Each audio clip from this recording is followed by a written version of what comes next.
Hey everyone, this is KM Frequency, and the Pixel tablet has been in my hands for about a month, and I can sum up my experience so far as being a well put together mid-range tablet with a lot of what makes it unique coming from one feature that sets it apart from the rest of these recent Android tablet releases. And this is kind of Google's last device to finish out its ecosystem as it currently is, and some might think it does more wrong than it does right.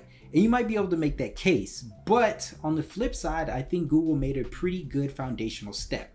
One that brings them back to maybe not having the best tablet, but one that is a pretty decent choice if you're looking for a multi-purpose tablet. When you look at the Pixel tablet, it definitely isn't out to set the world on fire, and it shows when looking at that spec sheet. It's $499, it has bigger than normal bezels, a 1600 pixel IPS LCD display, only capable of a 60Hz refresh rate, 8GB of RAM, and a base storage of 128GB up to 256. It has a physical fingerprint reader on the top, along with volume buttons to its left, which, to be honest, is something I actually like about this tablet. After using an ultrasonic reader for some time on a tablet, it's a welcome difference to not have to go looking for where I have to put my finger. Having a physical reader is easier to unlock than an on-screen one, or even face unlock where you actually have to pick it up off a table. At least when it comes to a tablet.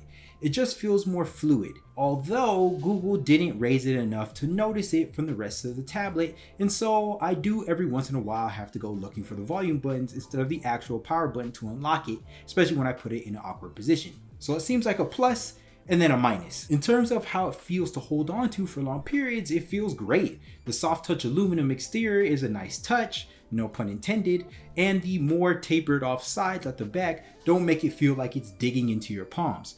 The 10 to 11 inches is usually my preferred sweet spot for a tablet, and the Pixel tablet actually shows why. Apart from that, there are two 8 megapixel camera sensors, one on the front and the other on the rear, with the exact same sensors on both sides.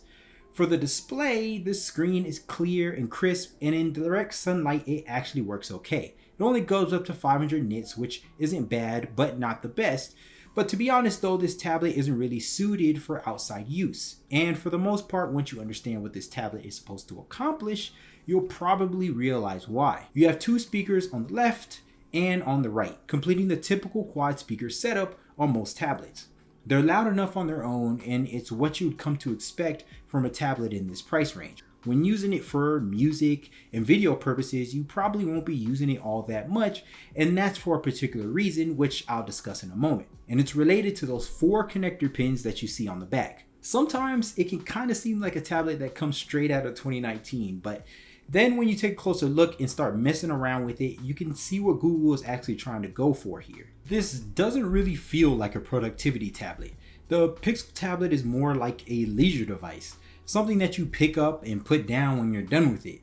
More specifically, you'll probably be putting it down on one of the more unique aspects of this tablet, and that's the actual speaker dock that it happens to come with. The speaker dock actually defines entirely what this tablet is, and it kind of doubles as a home hub where you can control all of your smart devices in one place. You essentially just find a good spot for the dock, and anytime you want to cast music, videos, or something else like YouTube or Spotify, you can directly to the Pixel tablet, but only while it's attached to the dock. For some people, that might actually be a little bit of an issue, especially if you don't like moving the dock around and you still just want to cast things to the tablet. The speaker has decent enough sound, and it's enough to cover a whole room. It definitely doesn't have as wide a range or as good a sound as my Bluetooth LG PL7, which wouldn't be so much of a problem if the dock and the speaker didn't cost the same price, but I digress. Essentially, I just took off my alarm clock, which used to serve the same purpose, and the Pixel tablet has replaced it, while adding more capabilities in the process. If you're familiar with a Nest Hub, you'll feel entirely right at home here, except with a bit more of that Pixel flair. You can set up your tablet as a picture frame, or an art gallery, show the weather with a regular screensaver, or the one with the little frog mascot. The dock is kind of where the Pixel tablet shines, and it gets its help from the Pixel launcher. If you're familiar with Pixel phones, then everything here is pretty much the same, except just scaled much bigger for the tablet experience. The The Google Assistant works great, except for a few situations, and the emoji and the cinematic wallpapers look nice. Most Google and third-party apps are optimized for the bigger screen here, but there are many that don't seem to scale properly, specifically in landscape mode. And to be fair, they do show up the same way on the Galaxy tab as well if you just force it into landscape mode through Samsung Labs. It just seems that Google decided to not include a toggle here for whether you can have a default for landscape or not when using specific apps like you can on the Galaxy tab. You do have better split screen support because of the larger display area and a taskbar when opening up the app switcher or just swiping up slightly on the navigation bar. I do wish that there was an option for it to always stay on if we wanted, but just having it just generally helps all the same. Going back to a few of the situations of the Google Assistant that I was talking about, I am running into a bit of an issue with using the Google Assistant in activating commands while locked. I have the setting turned on, but it still for some reason requires me to unlock the tablet every now and then when I use it, and I haven't been able to actually pin down why. Don't get me wrong, it doesn't happen often, but it just seems like a weird bug, especially when it doesn't happen with any of my other Pixel devices. Apart from that though, screencasting is available if you want to mirror your Pixel phone or a few other devices.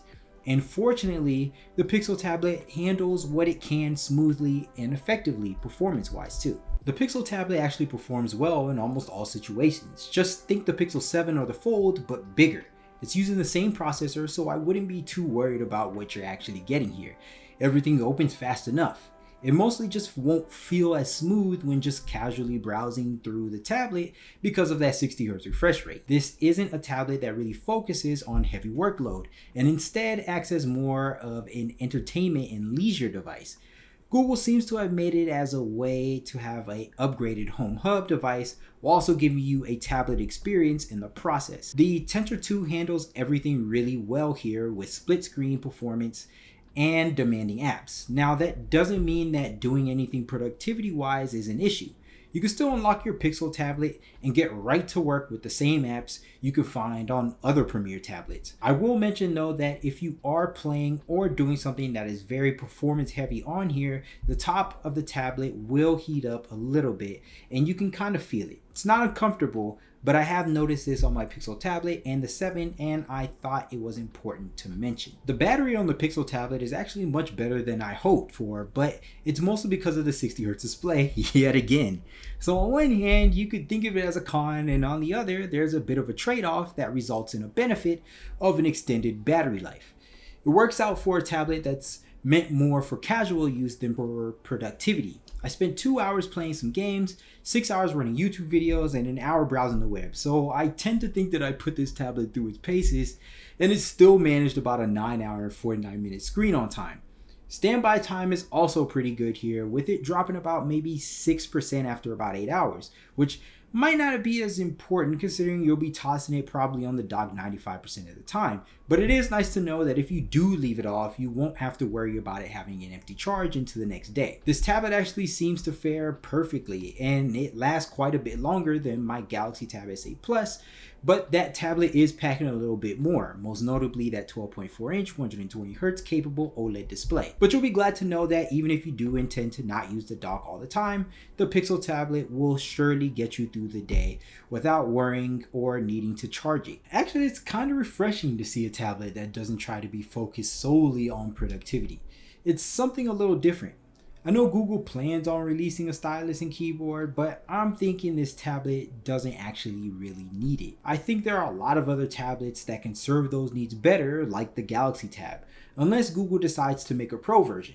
Google has announced that a stylus and keyboard is coming, but I expect it to cost as much as the competition. So you're looking at probably around $99 for the stylus and maybe around $150 for the keyboard, which could drive you away from the Pixel tablet and towards something like the Galaxy Tab, seeing as it comes with the stylus itself.